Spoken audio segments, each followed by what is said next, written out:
സത്യധർമ്മങ്ങളാം തൂണുകളിൽ താങ്ങി ഇത്തര കാക്കുന്ന തമ്പുരാനേ, തൃക്കാലിൽ വീണു വണങ്ങുന്നു നിന്നോടെ വത്സല കേരള മക്കളിതാ. ഗാന്ധിജി അരുതെന്നോദിയ മദ്യം, ഭരണഘടന വിലക്കിയ മദ്യം, അത് വിറ്റാണോ പണമുണ്ടാക്കിയ നാട് ഭരിപ്പതു സർക്കാരെ, നാട് മുടിപ്പതു സർക്കാരെ, വോട്ട് പിടിക്കാൻ വിദേശ മദ്യം, ജാഥ നടത്താൻ വിദേശ മദ്യം, പാർട്ടി വളർത്താൻ വിദേശ മദ്യം,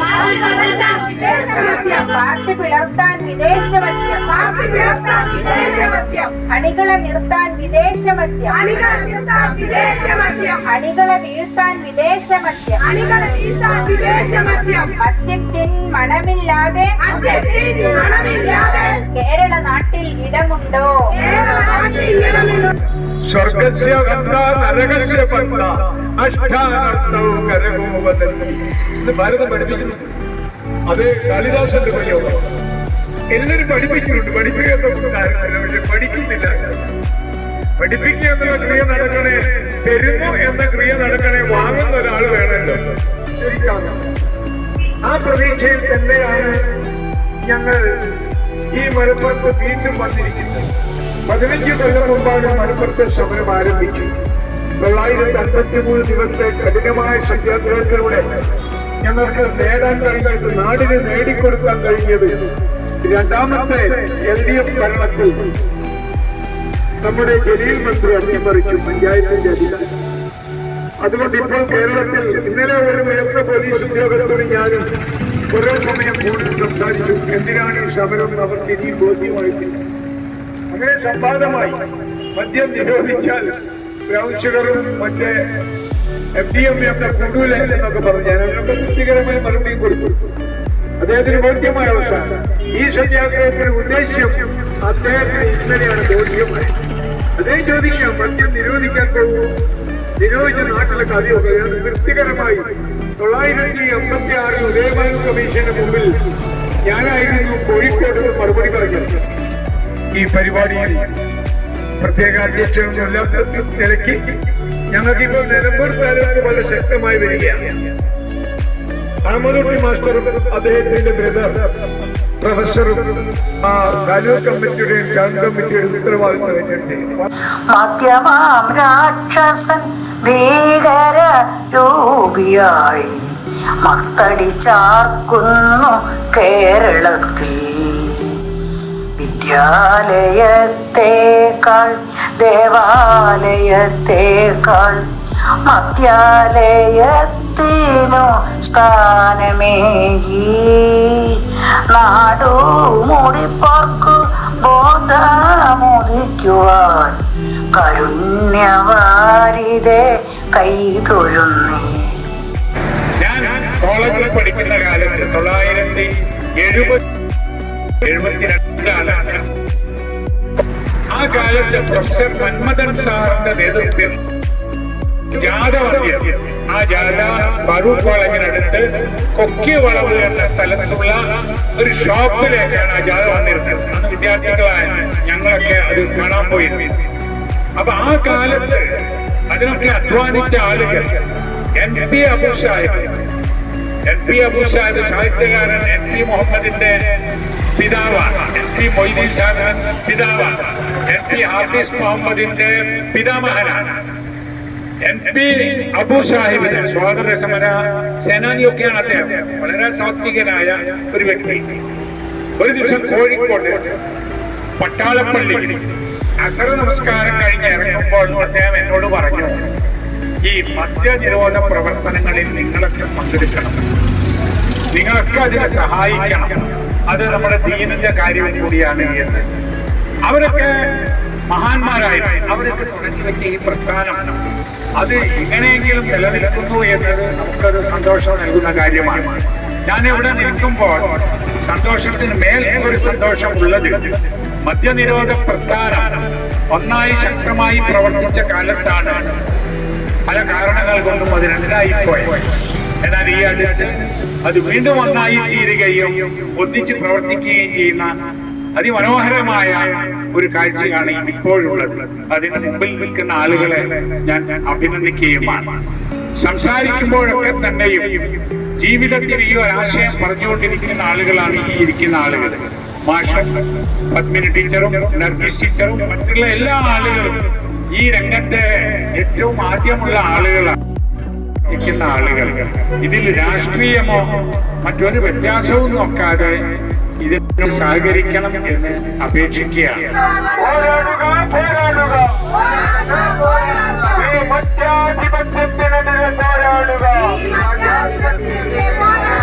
മറ്റ് ലഹരി മാഫിയക്കെതിരെ പോരാടുക, മറ്റ് രാഷ്ട്രീയത്തിനെതിരെ പോരാടുക. ഇല്ല പാടില്ല അനുവദിക്കാൻ, നാടിനെ മധ്യത്തിലിട്ട് കൊല്ലാൻ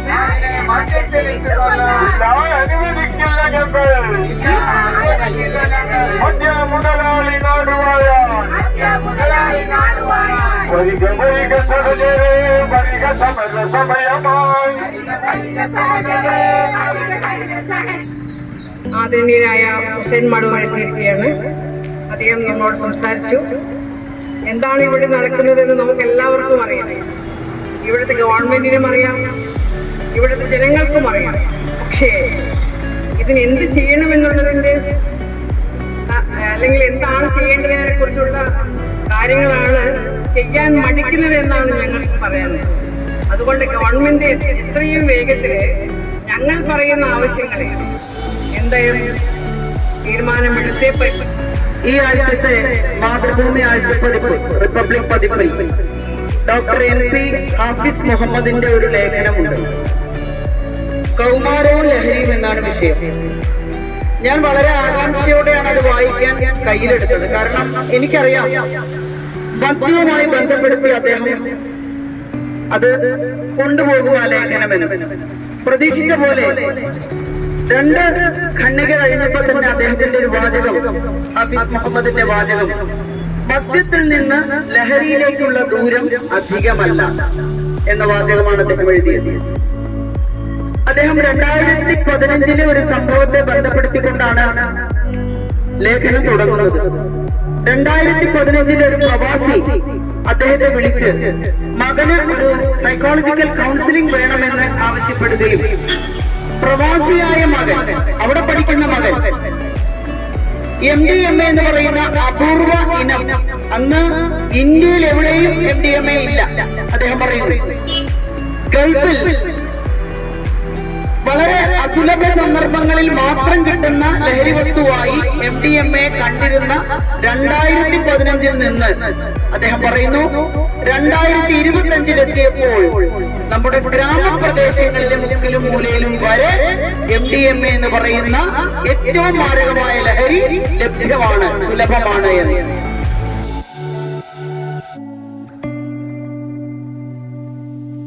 ഈ സമരം ഇപ്പോഴും കാണുന്ന രീതിയിലായിരിക്കും വരും കാലങ്ങളിൽ. കാരണം ജനങ്ങൾക്ക് ഇത് മനസ്സിലായി വരും. ഈ ജനങ്ങളുടെ മുന്നിൽ ഇതിന്റെ കെടുതികളെല്ലാം വളരെ വ്യക്തമായിട്ട് മറന്നേക്ക് പുറത്തുവരുന്നുണ്ട്. ഒപ്പം സർക്കാരിന്റെ വലിയ വഞ്ചന, അതായത് പ്രകടന പത്രികയിലൂടെ ജനങ്ങളിൽ പറഞ്ഞു പറ്റിച്ച അത് വായിക്കപ്പെടാൻ സർക്കാർ തയ്യാറാകണം എന്ന് ആവശ്യപ്പെടുന്നുണ്ട്. എന്റെ വലിയ വാർത്തകൾ സംഭവിക്കുന്നു. നമസ്കാരം. പ്രിയങ്കരനായ ഹുസൈൻ മടവൂർ ഈ സമ്മേളന പന്തലിനെ ധന്യമാക്കിക്കൊണ്ട് കടന്നുപോയിരിക്കുകയാണ്.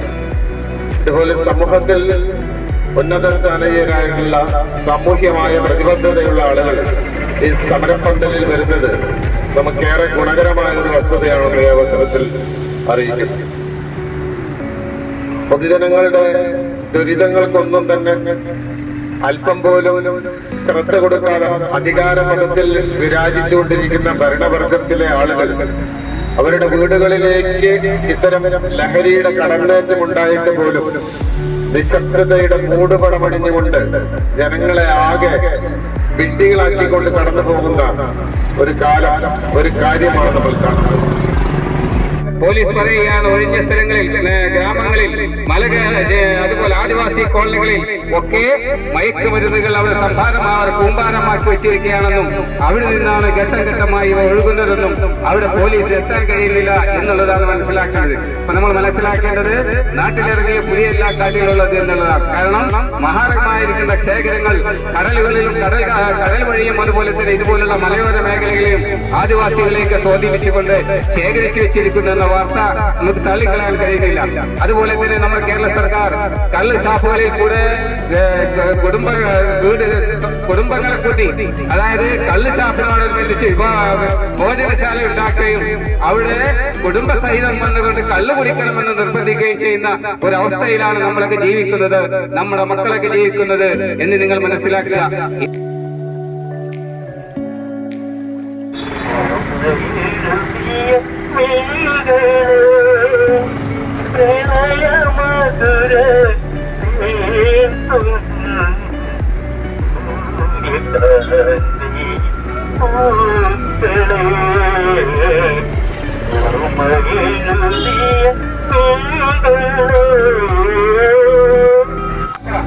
ഇപ്പോൾ ഇരിക്കുന്ന തലമുറയും വരും തലമുറയും ഇനി വരാതിരിക്കുന്നവരൊക്കെ മദ്യത്തിലേക്ക് പോകുന്ന ഒരു അവസ്ഥയാണ് കാണുന്നത്. ആർക്കും മദ്യത്തിലായിരിക്കാൻ പറ്റാത്ത അവസ്ഥയിലേക്ക് ഈ സപ്പോർട്ട് ചെയ്തുകൊണ്ടുള്ള ഒരു ഭരണരീതിയാണ് ഇവിടെ നടന്നുകൊടുക്കുന്നത്. എന്ത് ചെയ്താലും പ്രതികരിക്കാത്ത ഒരു അവസ്ഥയാണ് ഈ ഇന്നത്തെ ഗവൺമെന്റ് അനുഭവിക്കുന്നത്. അപ്പൊ നമ്മളെ ഈ കഴിഞ്ഞ ഈ ഗവൺമെന്റിന്റെ പ്രസ്ഥാനത്തിന്റെ CPM-ന്റെ സംസ്ഥാന സമ്മേളനവും അതുപോലെ തന്നെ അതിന്റെ പാർട്ടി കോൺഗ്രസ് നടന്ന് നമ്മൾ കണ്ടുവച്ചു. കോടിക്കണക്കിന് ജനങ്ങൾ പങ്കെടുത്ത വലിയ പരിപാടി. ഈ രാജ്യം ഇങ്ങനെ പോയാൽ എന്താണ് ഇതിന് ചെയ്യാതെ യാതൊരു ബുദ്ധിമില്ല. നമുക്ക് ഈ സമരം കൊണ്ടുപോകുമ്പോ നമുക്ക് പ്രതീക്ഷ ഉണ്ടായിരുന്നു. പക്ഷെ ആ പ്രതീക്ഷ അസ്ഥാനത്താണോ ആശങ്ക നമ്മൾ ചുറ്റും ഉണ്ടാക്കിയില്ല. പ്രിയപ്പെട്ടവരെ, നമ്മുടെ മഹാനായ ബാപ്പുജി അദ്ദേഹം കണ്ട ഒരു കിനാവുണ്ടായിരുന്നു. മദ്യമുക്തമായ ഒരു രാജ്യം. അദ്ദേഹം പറഞ്ഞു, എനിക്ക് 1 മണിക്കൂറെങ്കിലും ഈ രാജ്യത്തിന്റെ ഭരണം കിട്ടിയിരുന്നെങ്കിൽ ആദ്യമായിട്ട് ഞാൻ ചെയ്യാൻ പോവുക ഈ രാജ്യത്തെ മദ്യഷാപ്പുകളൊക്കെ അടക്കലായിരിക്കുമെന്ന്. മദ്യത്തിൽ നിന്നുള്ള വരുമാനം പാപങ്ങളുടെ ശമ്പളമാണ് എന്നാണ് അദ്ദേഹം പറഞ്ഞത്. ഇതിന് 500ാമത്തെ ദിവസം ഒരു ആഘോഷം നടന്നു. അന്ന് ഒരുപാട് സന്തോഷമുണ്ടായി, ഒരുപാട് ആളുകൾ പങ്കെടുത്തു. ഇനിയെങ്കിലും ഇതെല്ലാവരും അറിഞ്ഞ് ഇതിനുണ്ടാവുന്നത്. അതിനുശേഷം ഒരു ധന്യ മുഹൂർത്തം വന്നത് ഇന്നാണ്. ശ്രീ ഹുസൈൻ മടവൂർ സാഹിബിന്റെ ധന്യമായ ഇന്നത്തെ സാന്നിധ്യവും അദ്ദേഹത്തിന്റെ പ്രസംഗവും ഒരുപാട് സന്തോഷം തന്ന നിമിഷങ്ങളാണ്. നമ്മളെ സംബന്ധിച്ചിടത്തോളം ആര് തന്നെ പരിഹസിച്ചാലും, ആര് തന്നെ പിന്മാറാൻ പറഞ്ഞാലും, ആര് തന്നെ ഇതിനെ കുറിച്ച് കൃത്യമായിട്ടുള്ള പ്രശ്നങ്ങൾ കൈകാര്യം ചെയ്യാൻ പറ്റൂല എന്നുള്ളത് പറഞ്ഞാലും, ഇതിനെ വിമർശിച്ചാലും ഒന്ന് മാത്രം മനസ്സിലാക്കാം, മദ്യനിരോധന സമിതി ഒരു കാലത്തും പിന്മാറാൻ പോകുന്നില്ല. അതേസമയം എന്ത് മദ്യ പൂർണ്ണമായിട്ട് നിർത്തുമ്പോഴോ ഒന്ന് മാത്രമാണ് മദ്യനിരോധന സമിതി ഞങ്ങൾ സമരം അവസാനിപ്പിക്കുന്നത് എന്ന് തുടക്കം തന്നെ ഞാൻ പറയും. രണ്ടാഴ്ച മുമ്പ് ഒരു വീട്ടിൽ എന്റെ ജോലി ആവശ്യത്തിന് ഞാൻ ചെന്നപ്പോൾ ഒരു വീട്ടമ്മ എന്നോട് പറഞ്ഞതാണ്, എന്ത് ഒന്നും പിന്നെ ഒരു പരിപാടി ഇട്ട് ലഹരിക്കെതിരെയാണ്, അതിന് വേഗം പോകണേ, അതുകൊണ്ട് നേരത്തെ വന്നത് എന്ന് പറഞ്ഞപ്പോൾ ആ വീട്ടമ്മ എന്നോട് പറയുകയാണ്, എന്ത് പ്രഹസനമാണ് നിങ്ങൾ ചെയ്യുന്നത്, എന്ത് കാര്യമുണ്ടായതുണ്ട്, ഈ ഒരു പോരായി വിചാരിച്ചു കഴിഞ്ഞാൽ 2 ദിവസത്തിനകം ഇതിനെ പിടിച്ചെടുക്കാൻ കഴിയും. വേണ്ടത് കുടുംബശാന്തി. കുടുംബശാന്തി നേടണമെങ്കിൽ മദ്യം നാട്ടിൽ കിട്ടാതാക്കൂ, മറ്റ് ലഹരികൾ കിട്ടാതാക്കൂ, മദ്യം നാട്ടിൽ കിട്ടാതാക്കാൻ, മറ്റ് ലഹരികൾ കിട്ടാതാക്കാൻ മനുഷ്യ സ്ത്രീകൾ ഒന്നിക്കൂ, മതനേതാക്കൾ ഒന്നിക്കൂ, മാതാപിതാക്കൾ ഒന്നിക്കൂ,